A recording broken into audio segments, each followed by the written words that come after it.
Assalamualaikum warahmatullahi wabarakatuh. Kembali lagi dengan saya Syarif di Kala Senja. Oke, baik teman-teman. Saya yakin udah lama banget kita nggak ngobrol.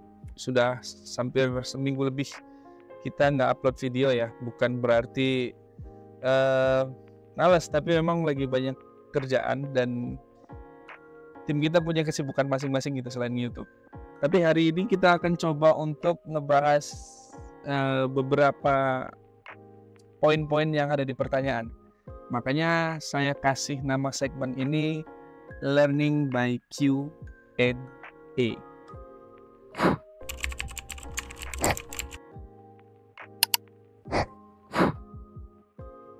Oke, teman-teman. Di sini ada beberapa pertanyaan bagus nih, tapi pertanyaannya panjang. Panjang kali lebar lah ya, karena ada beberapa poin nih, 1, 2, 3, hampir 8. Ada 8 poin yang mana di dalamnya memang udah panjang, tajam, nukik pula. Makanya saya beberapa hari ini nyari jawabannya memang pakai dalil sih sebenarnya, tapi kita nanti bicara di kulitnya dulu aja, biar nanti teman-teman yang ikut menyaksikan ini bisa belajar juga apa sih sebenarnya point of view dari pertanyaan yang nanti akan dibawakan. Oke, sebelumnya saya ucapin terima kasih sama akun yang namanya Bambang Prasetya.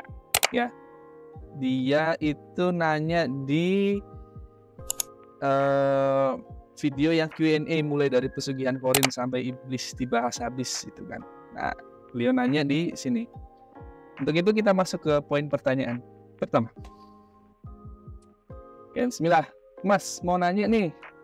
Bukan ngetes, tapi emang masih tak tentu arah pandangan. Jadi, Mas Bambang ini mau nanya arah pandangan soal hal-hal gue rupanya. Pertanyaan pertama. Iblis umur panjang sampai hari kiamat, lalu korin akan mati sesuai jin-jin yang lain. Nah, umur jin itu sampai berapa lama? 200, 1000, 10.000 tahun? Kemudian apakah perjanjian-perjanjian dengan manusia itu akan menambah umur dan menambah kesaktian mereka? Ini menarik nih. Jadi sebenarnya begini, kita belajar bareng-bareng ya. Kita belajar bareng-bareng, pertanyaan ini bagus dan saya yakin teman-teman viewer di Kala Senja harusnya bisa lebih selektif dan lebih memilih ya, karena konten-konten yang kita sajikan itu bukan melulu soal mewak hal-hal yang tabu gitu kan. Jadi ketika melihat hal poin itu memang dari sudut pandang ilmiah dan dalil, nah, itu yang penting tuh. Nah, kalau ditanya iblis umur panjang sampai hari kiamat, betul, karena satu-satunya bangsa jin ya, di Al-Quran sendiri dikatakan satu-satunya bangsa jin yang umurnya nanti ditangguhkan sampai hari kiamat itu ya cuma iblis. قال رب فأنظرني إلى يوم يبعثون قال فإنك من المنظرين. Selebihnya apa? Selebihnya mati, sama seperti manusia. Apakah umur bangsa jin itu lama, 200.000 atau 10.000 tahun, kata Mas Bambang pertanyaan ini? Sebenarnya kalau kita bicara umur bangsa jin, kalau sesuai dalil ya, Rasulullah SAW sendiri pernah bilang, sesungguhnya umur umatku itu tidak lebih dari 60, 70, yang lebih dari itu sedikit. Dan ini hadisnya sahih. Nah, dari dalil itu bisa disimpulkan bahwa umur umatku berarti Rasulullah itu membicarakan tentang umatnya, yaitu di antara bangsa jin dan manusia. Karena teman-teman perlu ketahui, Rasulullah itu diutus untuk menyampaikan risalah dari Allah untuk bangsa manusia dan jin, gitu kan. Karena sebagai penutup nabi, sebagai penutup rasul, dan sebagai penutup risalah Islam itu difungsikan atau diberikan kepada bangsa manusia dan bangsa jin. Jadi kalau dibilang umurnya manusia nggak lebih dari 60-70, sebenarnya bangsa jin juga sama. Bangsa jin itu nggak lebih dari 60-70, yang lebih dari itu cuma sedikit. Tapi kok kenapa di sebagian kasus ada yang kesurupan ataupun ya TV-TV atau apa, mereka bangsa jin ngaku, walaupun kebanyakan bangsa jin kadzab ya. Kadzab itu dusta. Mereka pendusta. Mereka mengaku sudah umurnya ribuan tahun, ratusan tahun. Mungkin itu ada korelasinya dengan teori fisika, yaitu namanya dilatasi waktu. Apa itu teori dilatasi waktu? Teori dilatasi waktu Einstein itu ada, tapi nanti kita bahas lain hal ya. Apa korelasinya teori dilatasi waktu dengan umur bangsa jin? Jadi kalau ditanya umurnya bangsa jin itu 200, 1000 atau 10.000, ya bisa saja itu di alam mereka. Tapi kalau di alam kita nggak jauh sama kita kok. Karena berdasarkan dalil, umur umatku tidak lebih dari 60-70. Yang lebih dari itu hanya sedikit. Itu Rasulullah yang bilang. Nah, kemudian apakah perjanjian-perjanjian dengan manusia itu akan menambah umur dan kesaktian mereka? Jadi begini. Perjanjian dengan manusia itu adalah salah satu bentuk pekerjaan mereka, bangsa jin yang fasik. Jadi kalau ditanya setan dari bangsa jin itu tugasnya ngapain? Ia melakukan kerjasama, termasuk perjanjian ya, kayak pesugihan gitu dan sebagainya. Kalau pesugihan kan konseptual awalnya memang mereka melakukan perjanjian dan melakukan ada ikatan gitu, hingga akhirnya mendapatkan benefit tertentu. Benefitnya dari manusia mungkin ya bisa jadi kaya ataupun laris jualannya ataupun berwibawa. Tetapi itu nggak gratis loh ya. Itu nggak gratis karena memang bangsa jin itu ketika memberikan benefit kepada manusia, mereka itu sebenarnya sedang mengerjakan tugas mereka dari iblis. Kenapa? Karena iblis sendiri yang bilang kepada Allah Ta'ala, ya Allah, tengokkanlah umurku hingga nanti aku akan menyesatkan anak cucu Adam. Nah, kalau ada setan, maaf nih, bukan setan sih istilahnya. Kalau ada bangsa jin yang ngaku-ngaku, saya adalah buyutnya si A, saya adalah kakeknya si B, kemudian saya ingin menjaga ini, menjaga itu. Kalau menurut perspektif saya sebagai peruqyah, itu bohong. Ya, kenapa? Itu sangat tidak mungkin. Karena kalaupun benar mereka menjaga, mereka sudah melawan kodrat dari Allah Ta'ala. Allah Ta'ala sendiri yang bilang, tidaklah aku ciptakan jin dan manusia hanya untuk beribadah kepadaku. Tidaklah aku ciptakan jin dan manusia hanya untuk beribadah kepadaku.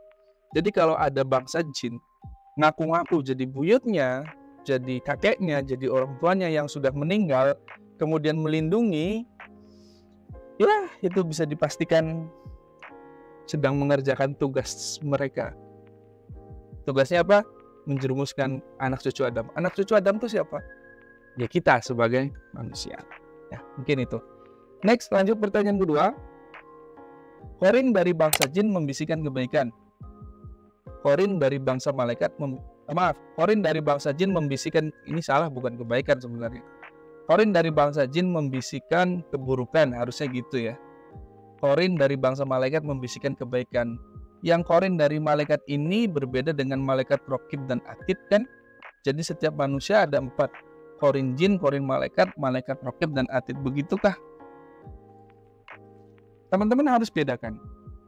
Kalau tugas dari malaikat Raqib dan Atid, mereka itu bukan korin ya. Kita belajar dulu, korin itu apa sih? Korin itu kalau menurut bahasa Arab, teman, ya, teman ataupun makhluk yang memang disandingkan oleh Allah ketika manusia itu lahir. Korin itu ada dari bangsa malaikat dan bangsa jin, yaitu membisikkan keburukan. Tapi kalau Raqib dan Atid, betul mereka malaikat, tapi mereka bukan korin. Tugasnya bukan menemani, tapi mencatat amal baik dan amal buruk manusia. Jadi kalau dibilang korinnya ada 4 itu belum tepat, nggak tepat ya. Korin manusia itu ada berapa? Ada 2, dari bangsa jin dan dari bangsa malaikat. Kemudian pertanyaan selanjutnya, secara level kekuatan Baphomet Ifrit apakah sama dengan penguasa pantai selatan atau di atas? Atau memang penguasa pantai selatan itu merupakan Baphomet versi wujud lokal? Nah, ini ngomong-ngomong Baphomet ya. Konten pertama kita kan ngomongin Baphomet tuh. Jadi gini bro, Mas.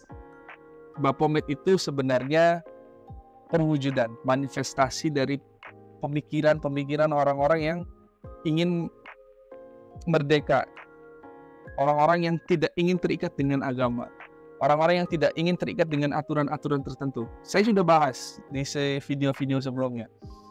Jadi kalau dibilang apakah Baphomet, level kekuatan Baphomet sama dengan Ifrit ataupun Ratu Pantai Selatan, jelas beda.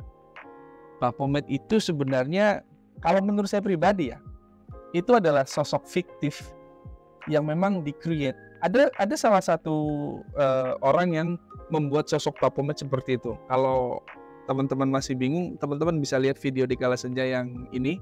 Nanti saya taruh linknya di atas. Sejarah Baphomet itu jelas. Jadi kalau dibandingkan Baphomet itu sakti apa enggak?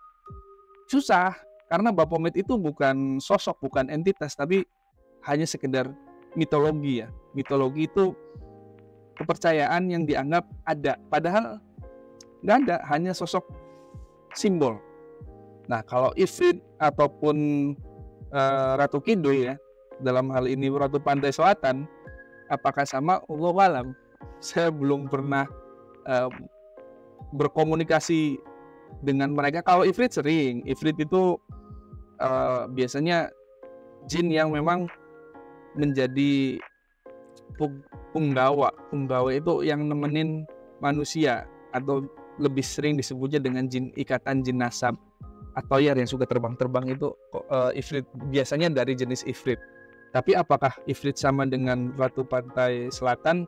Allahu a'lam. Bahkan menurut saya pribadi Ratu Pantai Selatan pun itu sosok mitologi benar atau enggak, Allahu a'lam, saya nggak tahu. Karena dari beberapa kasus yang pernah saya tangani, ada yang ngaku beliau ya Ratu Pantai Selatan itu ngaku begini. Tapi kalau menurut saya pribadi, ya kita nggak bisa nyamain kekuatan mereka berdua gitu. Nggak bisa, bukan apple to apple ya istilahnya gitu ya. Jadi saya nggak bisa jawab untuk kali ini apakah Ifrit atau Ratu Kidul, penguasa Pantai Selatan, kekuatannya sama atau enggak. Yang jelas mereka kalau Ifrit, jin betul ada jin. Ifrit secara dalil ada. Tapi kalau Ratu Pantai Selatan atau Ratu Kidul, Allahu a'lam, saya belum pernah secara eksplisit tahu banget tuh, saya nggak tahu. Oke. Pertanyaan selanjutnya, manusia sudah kalah 2 langkah jika melawan jin dan setan, yaitu manusia tidak bisa melihat mereka dan manusia tidak bisa menggunakan kekuatan spiritual. Apakah dua hal di-lock oleh Sang Pencipta untuk bertujuan untuk kebaikan manusia itu sendiri, untuk keseimbangan sebagai bukti ciptaan Allah yang sempurna? Ada yang terlihat dan ada yang kasat. Jika salah satu tidak ada, maka sempurna dan tidak perlu riset atau kiamat. Ini kayaknya statement ya, bukan pertanyaan. Jadi gini maksudnya, manusia sudah kalah 2 langkah melawan jin dan setan. Gini. Sebenarnya tujuan Allah menciptakan jin dan manusia itu bukan untuk hebat-hebatan, bukan. Kalau berdasarkan dalil, tidaklah aku ciptakan jin dan manusia hanya untuk beribadah kepadaku. Jadi Allah nyuruh kita, manusia, nyuruh mereka, bangsa jin, ya untuk ibadah. Tapi memang Iblis laknatullah sudah berjanji kepada Allah, ya Allah, aku akan menjerumuskan anak cucu Adam sampai hari kiamat. Itu PR-nya. Jadi kalau mau dilawan sebenarnya bisa. Bukan harus mendalami ilmu spiritual kita seperti di film-film ya, kayak kayak Angling Dharma ataupun siapalah gitu kan yang punya kekuatan rawa rontek lah ataupun kekuatan apalah gitu kan. Kita nggak perlu seperti itu. Kalau kita ingin bisa mengalahkan bangsa jin, kita ingin bisa menang tanda kutip ya. Dalam hal ini kalau memang misalkan kita harus berkompetisi dengan mereka, kita harus rujuk kepada Al-Quran dan hadis Rasulullah. Sebenarnya tipologi ataupun dasar-dasar bangsa jin itu sudah dijelaskan di dalam Al-Quran dan hadis-hadis Rasulullah kalau kita mau menggali itu. Dan itu insya Allah dijamin ketika kita mau menggali dari 2 dasar hukum itu, ya. Walaupun kita nggak bisa lihat mereka, tapi minimal kita bisa unggul dalam hal apa? Kita tahu tipu daya mereka. Makanya ada salah satu buku dari Ibnu Jauzi rahimahullah, namanya Talbis Iblis. Buku itu bagus banget, saya ada. Dan buku itu ngebahas semua talbis ya. Talbis itu tipu dayanya iblis. Dari mulai yang kecil sampai yang besar, sampai bagaimana dia iblis nih ya. Iblis itu menjerumuskan ulama, iblis itu menjerumuskan orang-orang awam. Itu semua dibahas di situ. Jadi kalau teman-teman memang mau lebih kepo, lebih pengen tahu lebih dalam bangsa jin dan setan itu apa, ayo kita kembali lagi kepada Al-Quran dan hadis-hadis Rasulullah. Contoh, saya sebagai peruqyah, saya nggak pernah bisa lihat ada jin, ada pocong misalkan, ada kuntilanak, selagi mereka tidak bermanifestasi ke alam kita. Saya nggak pernah bisa lihat itu, ya. Karena saya bukan indigo jelas, dan kalau memang teman-teman di luar sana menemukan ada peruqyah, kemudian peruqyah itu bisa bilang, di sini ada kuntilanak 3, di sini ada pocong 4. Kemungkinannya 2. Yang pertama, peruqyah itu dusta, tukang bohong, atau yang kedua, memang di mata peruqyahnya itu ada setannya, udah gitu lah. Jadi selama ini memang ketika saya menangani beberapa kasus, saya nggak pernah bisa lihat itu. Tapi karena sedikit ilmu ya, saya belajar ke beberapa ustadz yang memang expert di bidang itu. Jadi ketika menangani kasus, walaupun saya nggak bisa melihat mereka, tapi alhamdulillah atas izin Allah, saya dimudahkan gitu loh untuk bisa menangani kasus-kasus yang ditengarai memang ada campur tangan bangsa jin, walaupun saya nggak bisa melihat bangsa jin itu sendiri seperti apa. Contoh beberapa kasus sihir, beberapa kasus jin nasab, bahkan beberapa kasus tanda kutip ya santet gitu kan. Semuanya dijelaskan di hadis-hadis Rasulullah dan di Al-Quran ada. Makanya teman-teman jangan malas buka-buka Al-Quran sama hadis, jangan malas untuk bertanya kepada ustadz-ustadz yang memang expert, yang memang berpengalaman di bidang itu. Kalau teman-teman pengen mau nekuni apa sih bangsa jin itu, apa sih kehidupan mereka itu seperti apa, sering-sering pantengin channel ini di Gala Senja, atau nanti kita bikin live ataupun bikin Q&A yang lebih sering-sering ya. Karena jujur sebenarnya saya lebih suka begini daripada cerita horor, kemudian ngobrol hantu. Saya sebenarnya kalau sekarang ngobrolin hantu bingung mau serem gimana, mau horor gimana ya. Karena rasa horor saya itu udah mati sekarang sebenarnya. Karena itu tadi sering ngulik lah ya, bukan berarti sombong, tapi memang sering ngulik akhirnya tahu talbisnya mereka. Kemudian sebenarnya mereka itu apa. Jadi kesan horornya itu hilang aja. Kecuali beberapa video-video saya yang lalu di Malam Mencekam mungkin ya. Karena mungkin hebatnya editor Malam Mencekam, perasaan saya tuh ketika cerita di Malam Mencekam biasa aja deh. Tapi ketika diedit, kok jadinya hebat, bagus gitu. Nah, itu kehebatan editor mungkin ya. Kalau saya mau biasa aja. Jadi balik lagi teman-teman, kalau pengen lebih tahu, kepo lebih dalam tentang dunia bangsa jin, sering-sering main ke channel ini, sering-sering di Gala Senja. Bahkan kalau pengen ngobrol-ngobrol, ada kok nomor kontak tim kami di Gala Senja di deskripsi box, teman-teman bisa cek. Nanti kalau mau tanya-tanya bisa lewat admin kami, kemudian juga bisa lewat IG nanti. Semua list IG-nya juga ada. Nanti teman-teman bisa tinggal cek mau ngobrol sama siapa. Teman-teman di Gala Senja, tim kami insya Allah semuanya minimal sudah tahu ilmu dasarnya untuk ngobrolin soal bangsa jin. Insya Allah. Oke. Kemudian terakhir nih yang kelima, sebenarnya ada 8, tapi nanti saya bikin 2 part aja ya, biar waktunya nggak kepanjangan. Pertanyaan yang kelima, apakah ada rule atau aturan di bangsa jin untuk melarang kaum jin mencampuri urusan manusia, dunia material, dan jin jahat mencari celah dalam rule yaitu perjanjian goib. Sebagai contoh, makanan bangsa jin tidak mengambil sehari makanan tanpa izin dari manusia atau dipersembahkan atau diberikan. Jadi gini, kalau kita bicara rule, aturan di bangsa jin itu sama. Bangsa jin, alam jin itu sama dengan kita. Bangsa jin juga sama. Jin itu ada yang fasik, ada yang baik. Sama seperti kita manusia, ada yang fasik, ada yang baik. Bangsa jin juga ada yang muslim, ada yang kafir, ada yang agama lain gitu kan. Di kita juga sama, ada yang muslim, ada yang kafir, ada yang muslim tapi fasik gitu. Bangsa jin juga ada yang muslim, tapi misalkan jin itu muslim, oke, secara agama, tapi dia tidak sholat, dia tidak menjalankan syariat Islam. Sama seperti kita, kehidupan mereka dengan kehidupan kita sama. Cuman bedanya kita nggak bisa lihat mereka dan mereka nggak bisa lihat kita nggak bisa lihat mereka, tapi mereka bisa lihat kita. Bedanya cuman itu. Karena perlu teman-teman ketahui, dunia jin dan dunia kita itu menempati ruang yang sama, tapi waktu yang berbeda. Nanti saya jelasin nih. Jadi di alam semesta ini kan ada ruang dan waktu ya.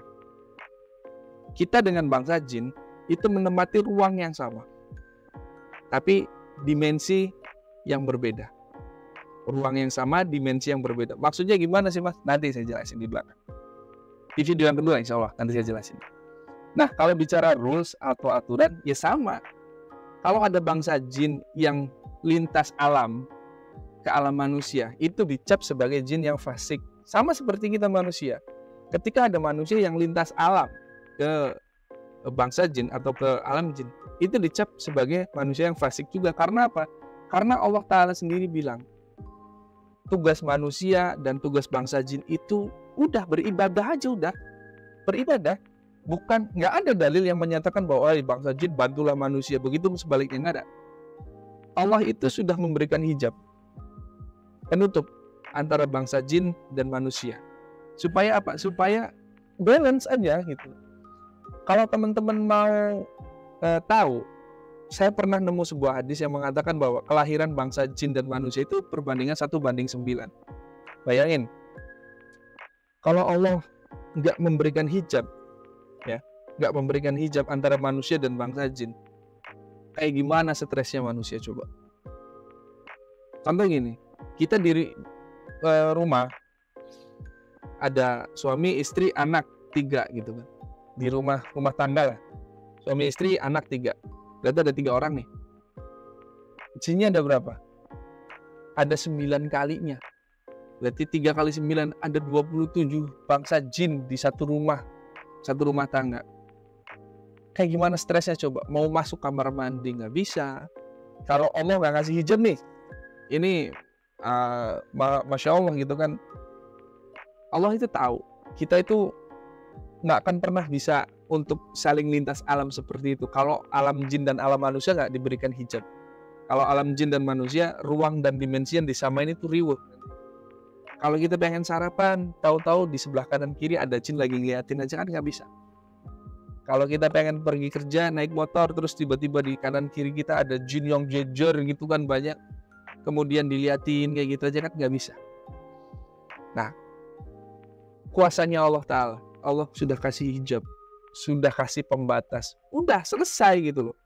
Kita nggak usah saling lintas alam, kita nggak usah saling kepo satu sama lain. Kita cuman disuruh untuk beribadah yang baik, walaupun alam jin dan manusia. Jadi apakah mereka dianggap jin yang jahat? Iya, kalau dilihat dari kacamata syariat, iya, syariat Islam ya tentunya. Karena sudah menyalahi kodrat, menyalahi aturan yang sudah Allah Ta'ala buat. Tidaklah aku ciptakan jin dan manusia hanya untuk beribadah kepadaku. Itu kuncinya. Nah, kemudian apakah bangsa manusia juga bisa menembus ke alam mereka? Wallahu a'lam bishawab. Tapi dari beberapa kasus memang ada bangsa manusia yang nggak sengaja masuk ke alam jin. Contohnya di zaman Umar bin Khattab radhiyallahu an ketika beliau menjabat menjadi Amirul Mukminin, kisah sahabat Ansor yang diculik oleh bangsa jin setelah sepulang sholat Isya itu kisahnya sahih gitu. Sahabat itu ngerasa diculiknya baru 3-4 bulan, tapi ternyata ketika pulang hilangnya sekitar 4 tahun. 2 apa 4 tahun gitu, saya lupa. Nanti saya cek lagi. Jadi perbandingan waktu, dilatasi waktu itu terjadi di situ. Bahkan di Indonesia sendiri saya pernah lihat beberapa tayangan gitu kan. Bahkan sudah diangkat di channelnya Ustaz Muhammad Faizar juga. Ada salah satu orang yang hilang masuk ke alam jin. Ya di sananya baru berapa menit, tapi ketika di sini sudah lewat beberapa jam. Nah, itu teori fisika dilatasi waktunya Einstein itu berlaku di situ. Makanya nanti untuk lebih detail dan lebih dalamnya kita bahas lain waktu. Dan insya Allah semoga video ini bermanfaat. Ini baru segmen 1 ya, episode 1, karena masih ada beberapa pertanyaan lagi yang saya belum bahas karena waktunya juga panjang, pertanyaannya juga panjang. Insya Allah kita bahas dan kita kupas habis di segmen Learning by Q&A. Itu saja dari saya. Terima kasih. Jangan pernah bosan untuk berinteraksi dengan Dikala Senja. Share, like, komen videonya, dan jangan lupa subscribe. Insya Allah banyak ilmu, banyak edukasi, dan banyak pengalaman di sini. Kalau teman-teman pengen ngobrol-ngobrol dengan kami, silakan ada nomor admin kami di deskripsi. Nanti kita bisa atur-atur waktu buat ngobrol lebih asik soal bangsa jin. Kalau pengen, Mas saya pengen diruqyah gitu, boleh. Silakan, pokoknya hubungi nomor yang ada di deskripsi video Dikala Senja. Itu saja dari saya. Terima kasih. Nun wal qalam ya Mas Tren. Assalamualaikum warahmatullahi wabarakatuh.